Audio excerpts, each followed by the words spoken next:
तो जो डेमन्स लोग होते हैं वो क्या करते हैं, मोटिवेट करते रहते हैं कि आप तो कुछ भी कर सकते हैं, आप इस पूरे संसार को लांघ सकते हैं अपने बल पे, गुरु की क्या आवश्यकता है, इसकी क्या आवश्यकता है, ईगो आती है ना। तो जो बैड लोग हैं, जो बैड एसोसिएशन, इसलिए हम भक्तों को भी कहते हैं कि आप एसोसिएशन अपना सही रखिए। क्यों कहते हैं? क्योंकि हम किसी को मतलब श्रद्धा करके, फेथ रख के और शास्त्र पे फेथ रख के हम इस कृष्णा कॉन्शियस पाथ में आए हैं। बट अगर कोई बैड एसोसिएशन मिल गया और उसने कुछ और बता दिया, अगर हम उतने दृढ़ नहीं हैं अपने कृष्णा कॉन्शियस फिलोसफी पे, अपने सिद्धांतों पे, अपनी भगवान पे, तो क्या होगा कि हम छुट जाएंगे, हमें लगेगा ये सब बकवास है, वो जो बोला है वो सही है, फिर कोई और बोलेगा वो सही निकल जाएगा। तो ऐसे ही होता है। तो अब देखो अब क्या होता है, जब जो कंस ने बोला था, अगर उसे रियलाइजेशन होता और दूसरी बात होता कि उसे अपनी फिलोसफी पे सुदृढ़ विश्वास होता, अपनी फिलोसफी उसकी स्ट्रांग होती ना, तो वो डेमंस के क्लचेस में आके भी नहीं निकलता, मतलब जो वो ज्ञान दे रहा था वो सही होता। बट क्योंकि उसे ना खुद को रियलाइजेशन है, ना दूसरी बात यह है कि वो उसे फिलोसफी भी अच्छे से नहीं पता है, क्योंकि डेमन है तो जो वार्ता है, जो कि वृत्ति है, वो भोग करने की है। तो इसलिए क्या होता है कि जो मतलब काम भी है, तो जो बातें होती है उसमें वो बह गया। अब हमको भी आके कोई बोलेगा, अरे क्यों इतना बोल रहे हो, क्यों कृष्ण का नाम जप कर रहे हो, भगवद गीता क्यों पढ़ना भाई, इतनी कम उम्र में है ना, क्यों पढ़ना। अगर तो हमें फिलोसफी नहीं पता होगी कि अरे इतने करोड़ों जन्म के बाद हमें मनुष्य जीवन मिला है भक्ति करने के लिए, और हम ऐसे ही व्यर्थ गवा दें, है ना, ऐसे ही तुम्हारे बात पे आके पूरी जिंदगी व्यर्थ गवा दे, तो फिर ठीक है। तो ऐसे हमें अपनी फिलोसफी पे जब तक स्ट्रांग नहीं है तो कुछ भी नहीं होगा। तो जो हम देखते हैं ना, हमारे काफी डिवोटीज जो है वो दूसरे संप्रदाय में चले जाते हैं, दूसरी बात करते हैं, है ना, राधे राधे बोलते रहो, उनमें बहुत रस हमें लगती है। ये सब इसीलिए होता है क्योंकि हमें श्रील प्रभुपाद पे और उनकी फिलोसफी पे दृढ़ विश्वास नहीं होती है। क्या श्रील प्रभुपाद की बुक्स कम थी, कि श्रील प्रभुपाद के जो तत्व है, ज्ञान है, वो कम था? नहीं, हमारे हमारे बुद्धि ही नहीं, हमारी जो फिलोसफी है, हमारे सिद्धांतों के प्रति, हमारे गुरु आचार्यों के प्रति वो इतना स्ट्रांग नहीं है, इसलिए कोई भी आता है और तोड़ के चला जाता है। तो वो हमेशा स्ट्रांग नहीं रहते, वो उस संप्रदाय में गए हैं, कल कोई और संप्रदाय उसमें रस मिलेगा तो उसी में चले जाएंगे। तो यही उनके साथ होता रहेगा। क्यों? क्योंकि ये लोग अच्छे से अपनी फिलोसफी को नहीं समझते कभी भी। तो यही होता है। तो हमें जो हम हमें हमारे आसपास भी बहुत सारे डेमंस है ना, हमारे आसपास भी ऐसे बोलने वाले हैं, क्यों भक्ति करना इतनी कम उम्र में, क्या है ये, क्या है तिलक आंटी, ये क्या बना रखी हूँ, है ना, ऐसे ही बात करते हैं। तो हमें उनसे कोई झगड़ा करने की ज़रूरत नहीं है, कि उन्हें मारपीट करने की ज़रूरत नहीं, हमें अपनी फिलोसफी पे स्ट्रांग होनी चाहिए। कोई छोटा हो जो ऐसा बोल दे तो हम उनसे मुंह पे बोल सकते हैं, बट है नहीं, वो सुनेगा नहीं, तो क्यों अपनी वक्त बर्बाद करें, उससे पहले हम हरे कृष्णा ही जपा कर ले। या तो अगर बोलना है तो ऐसी शैली में बोले कि वो सुन के ही चुप हो जाए। तो ऐसा होता है। तो हमें अपनी जो डेमन्स है हमारे आसपास के, उन्हें उनसे हमें क्या करनी चाहिए, बच के रहनी चाहिए, हमें उनसे एक एक स्टेप दूर रखनी चाहिए। ठीक है, जितनी बात होती है काम की उतनी बातें करनी चाहिए। जैसे आप कहीं कॉलेज जाते हो, स्कूल जाते हो, जॉब पे जाते हो, जितना बातें हो सके उतना ही करो, और जितना ना हो तो कम से कम करने की कोशिश करो, और जो भक्ति है उसे बढ़ाने की हम कोशिश करें। ठीक है, और दो पैराग्राफ पढ़ लो इसमें। ऑफेंस की तो श्रील प्रभुपाद इन पे लिख रहे हैं कि ऑफेंस कितनी डरावनी होती है, कितनी बुरी होती है। तो ऑफेंस जो है वो भक्ति विनोद ठाकुर ये ज्ञात कर रहे हैं, मैं इसमें ज़्यादा बात करूंगी, क्योंकि जो ऑफेंस है हम डिवोटीज के लिए भी बहुत हानिकारक है। क्योंकि हम जितना भक्ति करते हैं उसे खत्म करने की एक ही पावर रखता है, वो उसके पास है ऑफेंस। ऑफेंस माया देवी ऐसे आपके दिमाग को घुमाएगी कि आप ऑफेंस करने के लिए जो बोलते हैं ना, आप रेडी हो जाओगे कि इसे बोलने से क्या होगा, इसे ये गंदे है, ये गंदे है, ये भी गंदे है, मैं ही अच्छी हूँ, ऐसा हो जाएगा। तो जो ऑफेंस है वो भक्ति विनोद ठाकुर कहते हैं वो चंद्रमा के चंद्र ग्रहण की तरह है। कभी अगर चंद्र ग्रहण देखा होगा ना, तो चंद्र ग्रहण क्या आता भी है और फिर चला भी जाता है। तो क्या होता है, तो जो चंद्र ग्रहण जैसे ही हम किसी के प्रति ऑफेंस करते हैं तो चंद्र ग्रहण होता है, और अगर ऑफेंस में माफी मांग लेते हैं तो क्या होता है, जो चंद्र ग्रहण है वो छूट भी जाती है। तो ऐसे ऑफेंस होती है। तो जो ऑफेंस है वो क्या है, ऑफेंस होता क्या है? तो जो ऑफेंस होता है वो किसी की निंदा करने से, है ना, और किसी की सर्विस को अच्छा मतलब बुरा बताने में, ये सर्विस तो उसने ऐसे कर दी, है ना, और फिर खुद की सेल्फ मोटिव रखने, है ना, भगवान को अपने अपने मतलब अपने मतलब से ये दे दें। तो ये बहुत सारे ऑफेंस होती है। जैसे हम 10 ऑफेंस करते हैं तो वैसे बहुत सारे ऑफेंस होते हैं। 10 जो ऑफेंस है वो भक्ति विनोद ठाकुर जी ने विष्णु पुराण से लेके आए हैं। तो जो ऑफेंस है वो कितनी बड़ी है कि ऑफेंस क्या होता है, ये ऑफेंस किसी अगर हमने भगवान के ऊपर कर दिया, जैसे हमने पहले भी करे हुए हैं, जैसे भगवान को नहीं मानना, भगवान का नाम जप नहीं करना, ये भी एक तरह के ऑफेंस है। जैसे हम भगवान के धाम से चले आए, ये भी एक ऑफेंस है। बट भगवान ये इतना ना क्लोज नहीं रहते, ठीक है, कोई बात नहीं, हो जाता है गलती, माँ बाप ज्यादातर माफ कर देते हैं, है ना, कभी कभार। बट भगवान कब नहीं सहते, जब ऑफेंस उनके भक्त के और हो। जैसे हिरण्यकश्यप ने, है ना, छोटे से प्रहलाद मतलब वो 5 साल के थे, उसके प्रति इतने मतलब उसको मारने का ही कोशिश कर दिया, है ना, मार ही डाला था ऐसे बोले तो फिर नरसिंह भगवान प्रकट हो गए। ऐसा नहीं कि आए और ऐसे तीर मार के राम जी की तरह चले गए, नहीं, नरसिंह भगवान आ गए और एकदम ऑपरेशन करा दिया, ये कर दिया, वो कर दी। तो कितनी बड़ी बड़ी होती है ये ऑफेंस। ये गुरु के प्रति हो सकती है, सामने वाले वैष्णवों के प्रति हो सकती है। ये अपराध तब होता है जब हम सोचते हैं कि हम सबसे बड़े हैं, मतलब हम सबसे ज्ञानी हैं।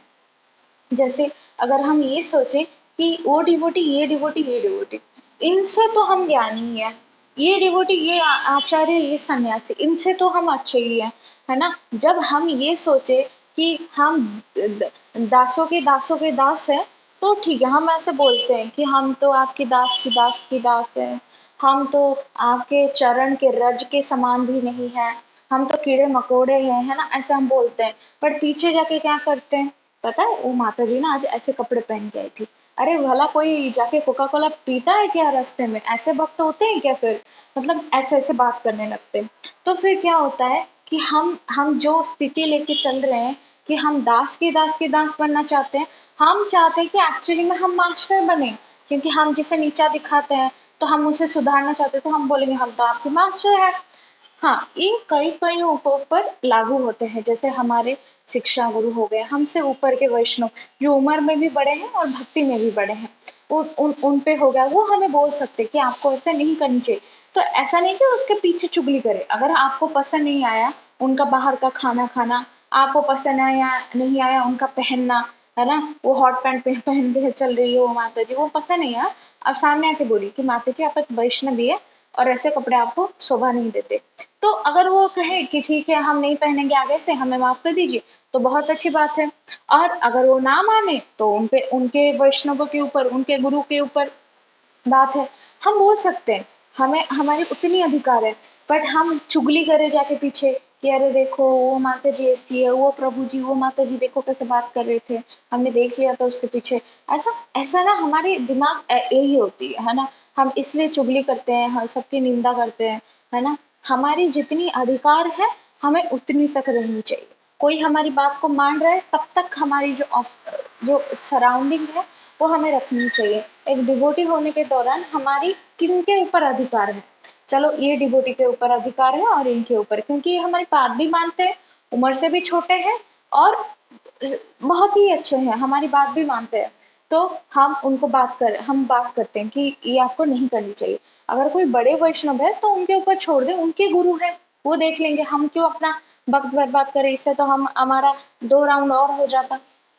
तो हम ऐसा ना करें कि हमारी पूरी ज़िंदगी ही व्यर्थ में चले जाए। और अगर हाँ, कोई फ़िलॉसफ़ी गलत है, जैसे मैं भी बहुत देख रही हूँ कि आजकल इस्कॉन के बहुत सारी फ़िलॉसफ़ी जो है, वो चेंज हो रहे हैं धीरे-धीरे करके। कोई कुछ बोल रहा है, कोई बोल रहा है हम नहीं आए, कोई बोल रहा है अरे! मतलब बहुत सारी फ़िलॉसफ़ी है, जो धीरे-धीरे चेंज हो रहे हैं और बड़े से बड़े श्रील प्रभुपाद के डिसाइपल इसको चेंज कर रहे हैं, है ना?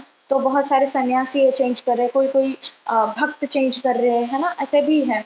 बट हाँ, अगर हम पकड़ सकते हैं, हाँ, हमें पता है कि ये ऐसा नहीं है, ठीक है, हम अपने ऊपर रखें, जो सुन रहे हैं उन्हें सुनाएँ, नहीं तो नहीं। उन्हें रेक्टिफ़ाई करने की हमारी कोई योग्यता नहीं है कि हम उन्हें जाके बताएँ आप इतने।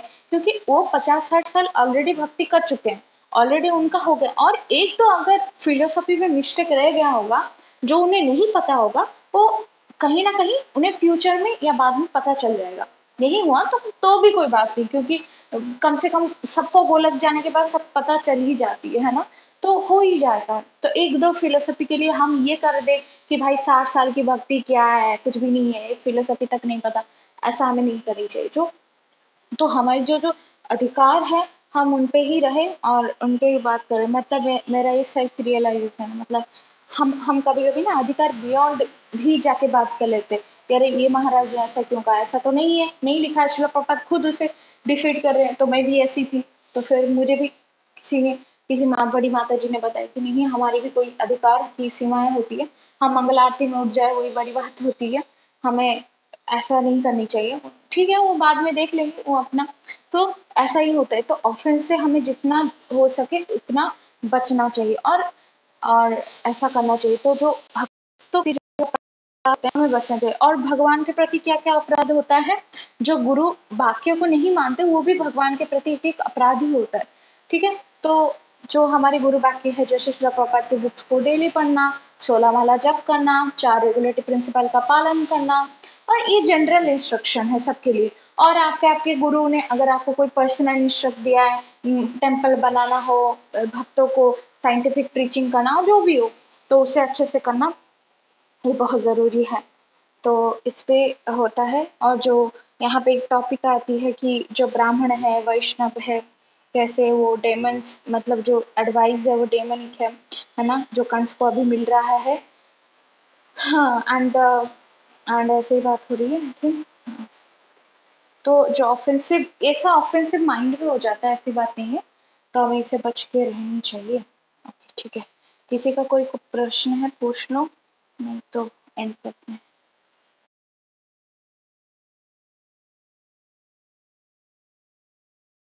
अच्छा।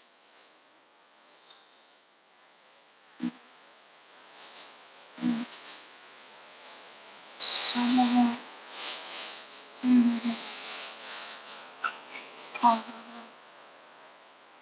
नहीं नहीं, देखो क्या होता है, एक बात को देखो, हमारे बहुत सारे काम है, जैसे जपा है, बुक रीडिंग है, शिव प्रपात के लेक्चर्स है, गुरु महाराज के या जो भी वैष्णव भक्त है उनके लेक्चर्स है, वो है, ये है, वो है, ये है। और उसके बाद इसमें तो वक्त मिल जाए तो फिर दूसरे काम हम करेंगे। और आधा अगर माइंड में किसी का ऑफेंस हो जाए, कृष्णा भी कहते हैं कि पाप जो है वो माइंड से ही होती है, पहले माइंड में आते हैं फिर काम में होती है। तो माइंड के जो पाप है वो एक्चुअली भगवान पकड़ते नहीं, क्योंकि माइंड में तो हम बहुत कुछ सोच लेते हैं। हम और माइंड ये अलग अलग है, आत्मा है, आत्मा और जो मस्तिष्क, मतलब जो माइंड है वो अलग है। तो हाँ, मति को कृष्णा के तरफ लगानी है, बट अगर बार बार हमें ये बात आ रही है दिमाग में, तो हमें किसी वैष्णव से जाके परामर्श ले लेनी चाहिए कि माता जी या प्रभु जी, मुझे इन प्रभु जियों के प्रति या इन महाराज या इन माता जियों के प्रति ये गलत भावनाएं आ रही है, कि जो ये बात है मुझे उनकी पसंद नहीं। फिर वो माता जी या प्रभु जी कुछ बोलेंगे, आपको काउंसिल करेंगे कि नहीं ऐसा महाराज है इसलिए ऐसा कहा, या तो महाराज का मोटो ऐसा है, या कुछ है, कुछ कुछ तो वो बोलेंगे, है ना। तो हमें कुछ दायरे में रह के ही बात करनी है। और हमें ऐसा सोचना है कि वो काफी साल रह चुके हैं, वो शिव प्रभुपाद के मतलब डिसाइपल है, दे आर लिबरेटेड, एंड जो जो उनके अंडर है दे आर जस्ट, हम सब बढ़ने की ही कोशिश कर रहे हैं ना। मतलब ऐसा तो नहीं है किसी से कभी गलती ही नहीं हुई है, श्री प्रभुपाद के भी डिसाइपल से गलती हुई है कि उन्होंने कभी टेम्पल बना रहे, कभी डीटी तोड़ रहे हैं ना, बहुत गलती है। मतलब आप लीलामृत पढ़िए, आपको पता चलेगा कि कितने गलती की है। बट ऐसा तो नहीं श्री प्रभुपाद ने त्याग दिया कि भाई तुम लायक ही नहीं हो डीटी हो सकते, भाग जाओ इधर से, ऐसा तो नहीं है। उन्हें सिखाया शिल प्रभुपाद ने खुद बैठकर, तो उन्होंने भी गलती की, ऐसा नहीं कि शुद्ध आ गए बस। शुद्ध परम वैष्णव जो आते हैं वो तो आते ही हैं, बट हम सब गलती करके करके ही सीखते हैं। तो हमारी तरफ से अगर कोई गलती हो जाए तो हमें माफी पहले तो स्मरण में, हम तो डायरेक्ट मिल नहीं सकते उन वैष्णव से, तो स्मरण में ही जैसे ही हमें आए ना वो गलत थॉट, तो इमिडिएटली हमारे सेकंड थॉट ये आने चाहिए, वांछा करते दो बस। उनके ऐसा हमें सोचना चाहिए कि हम उनके चरण में उनको कोटि कोटि प्रणाम कर रहे हैं कि हमने आपके बारे में ऐसा सोच लिया, और ऐसा दिमाग में सोच लिया। और अगर हम बाकी से कर ले किसी की ऑफेंस, मान लो मैंने आपके बारे में बोल दिया मैंने उसके बारे में बोला, अरे वो कितनी मोटी है, देखो ये कितनी पतली है, खाती हुई थी या नहीं है, ऐसा मैंने बोल दिया, अरे ये तो शरीर से कंगाल है, ये कुछ भी है, मैंने ऐसा बोल दिया, तो इमीडिएटली मुझे बाणी सेवा भी कर देनी चाहिए कि अरे वो भक्त बहुत अच्छे जपा भी करते हैं, वो भक्त बहुत अच्छा बुक रीडिंग भी करते हैं, वो भक्त बहुत अच्छा लेक्चर्स भी देते हैं, ऐसे ही बाणी। अगर किसी को मार पीट दिया तो फिर भगवान देखेंगे आपका। ठीक है, तो जैसे ही ऑफेंस हो इमीडिएटली उसका रिक्योर कर देनी चाहिए, और अगर वो भक्त आपके पास है, साथ ही है, तो माफी मांग लो, क्योर हो जाता है फिर। ठीक है।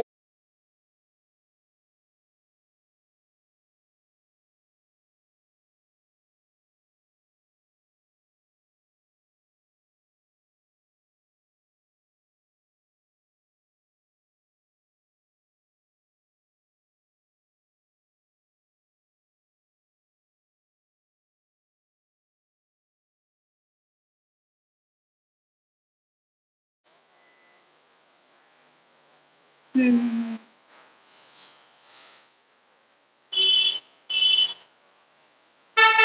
हाँ, कृष्णा कॉन्शियस नहीं, ऐसा नहीं है। शिल प्रभुपाद बचपन से मतलब कृष्णा कॉन्शियस नहीं है। जैसे गौर मोहन देव, उनके जो पिताजी हैं, वो पहले से ही जब जब शिल प्रभुपाद 5 साल के थे, तो शिल प्रभुपाद ने रथ यात्रा निकाली थी अपने गली में, ठीक है, सबके साथ। और जब शिल प्रभुपाद आई थिंक 6 साल के थे, तो उनके पिताजी ने उन्हें राधा गोविंद जी की, अभी भी वो टेम्पल है हमारा आई थिंक मायापुर में, पता नहीं कहाँ, राधा गोविंद जी की डीटी दी थी, पर्सनल डीटी है वो राधा गोविंद जी शिला प्रभुपाद के, वो तब से वर्शिप करे। शिला प्रभुपाद कैलेंडर देखते रहते थे कि कब जगन्नाथ जी की रथ यात्रा निकलेगी। फिर उन्होंने गृहस्थी ली। फिर अब ये आचार्य ऐसा क्यों करते, क्यों डायरेक्ट ऐसे पैदा होते ही सुखदेव गोस्वामी की तरह चलते नहीं है? क्योंकि क्योंकि वो हमें रिलेवेंट देना चाहते हैं कि भाई अगर हमने आके इस संसार में ऐसा किया, फिर गृहस्थ लिए, फिर इतने साल वो किया, ये किया, तो तुम भी ये कर सकते हो। अगर तुम इसमें फंसे हो, तुम भी ऐसा पैदा हुए हो, तो तुम भी ये कर सकते हो, तुम भी भक्ति कर सकते हो। जैसे कोई महाराज है, मान लो राधानाथ महाराज हो गए, हमारे भक्ति विकास समन महाराज हो गए, जो कोई भी महाराज, जयपता का महाराज, वो क्या सिखा रहे हैं, मतलब वो सिखा रहे, कोई घर छोड़ के भाग रहा है, तो वो क्या सिखा रहा है, भाई तुम घर छोड़ के भाग रहे हो कल के कल नहीं, वो ये सिखा रहे हैं कि स्पिरिचुअल के लिए हमें डेडिकेटेड कितनी होनी चाहिए। जयपता का महाराज, इतने हेल्थ खराब है, मतलब वो हो सकता था वो खुद रेस्ट में चले जाए, सो जाए 10 बार, क्या ये हो जाता, मतलब क्या वो होता। फिर भी वो एयरपोर्ट में वो जयपता का महाराज, उनके साम बगलने वाले लड़के जो मतलब बूढ़ा लोग, वो मरने वाला, उसे हरे कृष्णा की दीक्षा दे दी, है ना, उनकी क्या जरूरत थी, भाई ये मरने वाला है, पता नहीं नरक जाए स्वर्ग जाए कहाँ जाए, हम क्यों उनके पाप ले, है ना। वो ऐसे एग्जाम्पल से सिखा रहे हैं हमें। जैसे शिला प्रभुपाद, शिला प्रभुपाद वेस्ट मतलब छोड़ के एक कितने रुपए लेके वेस्टर्न चले गए, तो अगर हम भी सोचे कि हम भी वेस्टर्न जाके प्रीचिंग करेंगे, हम कहाँ नहीं है, अंटार्कटिका में नहीं है, चले हम अंटार्कटिका में जाके प्रीचिंग करें, ऐसा संभव नहीं है। हम उनके एग्जाम्पल, जैसे रूपा गोस्वामी दो मठ, सॉरी श्री रघुनाथ दास गोस्वामी दो मटके में रह लेते थे, तो हम क्या सोचे, तो दो मटके में मिठा मट्ठे पी के हम रह लेंगे, ऐसा तो नहीं हो सकता। तो दो मटके पीने का मतलब है जितना हो सके उतनी हमारी मटेरियल जो नीड है वो हमारी कमी हो। तो ये श्री रघुनाथ दास गोस्वामी बताते हैं। तो हम एग्जाम्पल से हम उनका सार निकाल के लेते हैं और उसे फॉलो करते हैं, ऐसा नहीं कि एकदम डिटो कर लेते हैं, ऐसा हम कर भी नहीं सकते हैं। और हम ऐसा सोचते हैं कि हम जो है वो रिलेवेंट बता रहे हैं कि कैसी होनी चाहिए। और तुम श्री प्रभुपाद ऐसा बता रहे हैं कि तुम भी भक्त बन सकते हो, अगर तुम्हारी गृहस्थ है, तुम कुछ भी हो, तो तुम भी भक्त बन सकते हो। तो आचार्य ऐसे ही करते हैं, रिलेवेंस देते हैं ताकि आप सब भक्त बन सकें। ठीक है। ठीक है फिर, ठीक है फिर रखते हैं। श्री प्रभुपाद की जय।